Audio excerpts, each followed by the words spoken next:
নমস্কার, গুরুকুল ইনফো চ্যানেলে জানাই আবারও স্বাগত। আজকে আরও একটি ছুটি সংক্রান্ত ভিডিও নিয়ে আপনাদের সামনে উপস্থিত হয়েছি। ভিডিওতে জানাবো হাফ পে লিভ সংক্রান্ত সম্পূর্ণ তথ্য। ভিডিওটি শুরু করার আগে একদমই চ্যানেলে যারা নতুন তাদের বিশেষ অনুরোধ, আমার এই চ্যানেলটি কাইন্ডলি সাবস্ক্রাইব করে দেবেন এবং পাশে থাকা বেল বাটনটি অবশ্যই প্রেস করতে ভুলবেন না, যাতে আমার দেওয়া ভিডিওগুলো সবার আগে আপনার কাছে চলে যায়। যারা ইতিপূর্বে এই চ্যানেলকে ভালোবেসে এসেছেন তাদের অনুরোধ রইল ভিডিওগুলো বেশি বেশি করে শেয়ার করার। দেখুন, এর আগের ভিডিওতে আমি জানিয়েছিলাম মেডিকেল লিভ সংক্রান্ত বিষয় নিয়ে। আজকে জানাবো হাফ পে লিভ। দেখুন, প্রাথমিক শিক্ষকদের বা শিক্ষিকাদের অর্ধবেতন ছুটি half pay leave. Leave on half average pay, যেটাকে সহজ বলা যায় হাফ পে লিভ। প্রাথমিক শিক্ষকদের এই লিভ প্রতি বছর 30 দিন করে জমা হয়। একটি উদাহরণের সাহায্যে ব্যাপারটা বোঝার চেষ্টা করি। ধরুন, কোনো একজন শিক্ষক 27/7/2017 সালে জয়েন করলেন, তাহলে 26/7/2018 সালে তার 1 বছর পূর্ণ হবে। এইভাবে এক শিক্ষক তার চাকরি জীবন যদি 1 বছর পূরণ করেন, তাহলে সেই বছরে তার 30 দিন ছুটি জমা হবে এই হাফ পে লিভ। কতগুলো চাকরি জীবনে হাফ পে লিভ জমা হবে এই সংক্রান্ত নির্দেশিকা কোথাও স্পষ্ট আকারে বলা নেই, তবে এককালীন আপনি টোটাল 180টা লিভ আপনি ব্যবহার করতে পারবেন। প্রাথমিক শিক্ষকদের ক্ষেত্রে এই ছুটি যদি কেউ অ্যাপ্লাই করেন, সেক্ষেত্রে সানডে বা হলিডে বা ভ্যাকেশনের ক্ষেত্রে প্রেফিক্সড বা সাফিক্সের নিয়মটা কী?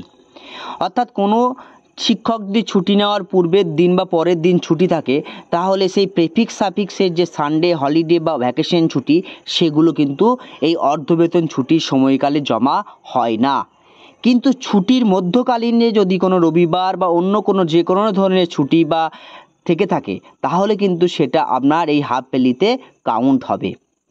আপনারা চাইলে এই ছুটির সঙ্গে অন্য কোনো ছুটি, ক্যাজুয়াল লিভ ছাড়া আপনারা সেই ছুটিগুলো এর সঙ্গে কম্বাইন কন্টিনিউ করে নিতে পারবেন। তবে এই ছুটির ক্ষেত্রে একটা মজার ব্যাপার হলো, এই ছুটি আপনি কিন্তু ক্যারি ফরওয়ার্ড করতে পারবেন। অর্থাৎ যদি আপনার ছুটিটা আপনি ব্যবহার না করেন, অর্থাৎ প্রতি বছর শেষে অর্জিত যে হাফ পে লিভটা আপনার থেকে থাকবে, সেটা ছুটির পরবর্তী বছরে কিন্তু যোগ হয়ে যাবে।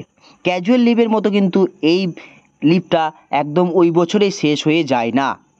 শারীরিক অসুস্থতার জন্য মেডিকেল গ্রাউন্ডে কিন্তু হাফ পে আপনি লিভ নিতে পারবেন যদি আপনি নিতে চান। এক্ষেত্রে রেজিস্টার মেডিকেল যে প্র্যাকটিশনাররা থাকে, সেই ক্ষেত্রে তাদের প্রেসক্রিপশন একটা দাখিল করতে হবে। কিন্তু এক্ষেত্রে একটা শর্ত আছে, আপনার মেডিকেল লিভ যেটা আছে 180 দিন, সেটা শেষ হলেই কিন্তু আপনি মেডিকেল গ্রাউন্ডে হাফ পে লিভ নিতে পারবেন। আর তা না হলে আপনাকে হাফ পে লিভ পার্সোনাল গ্রাউন্ডে নিতে হবে। কোনো একজন শিক্ষক বেশ কয়েকদিন যদি অনুপস্থিত থাকেন এবং তিনি যদি ওই হাফ পে লিভ নিতে চান, তাহলে সেই দিনগুলো আসলে কমিউটার লিভ হিসাবে পরিবর্তিত হবে। এই কমিউটার লিভ আমি পরবর্তী ভিডিওতে আপনাদের সামনে তুলে ধরার চেষ্টা করব। এই রকম একটানা হাফ পে লিভের দিনগুলো মধ্যবর্তী কোনো দিন যদি রবিবার বা অন্য কোনো ছুটি পড়ে, তবে সেই দিনগুলো অন্তর্ভুক্ত হয়ে একটানা হাফ পে লিভ বা কমিউটার লিভ হিসাবে গণ্য হবে। অর্থাৎ 15 দিন অনুপস্থিত থাকার জন্য আপনি 15 দিন কমিউটার লিভ গণ্য হবে, অর্থাৎ 30টি হাফ পে লিভ বা তার লিভ অ্যাকাউন্ট থেকে বাদ যাবে।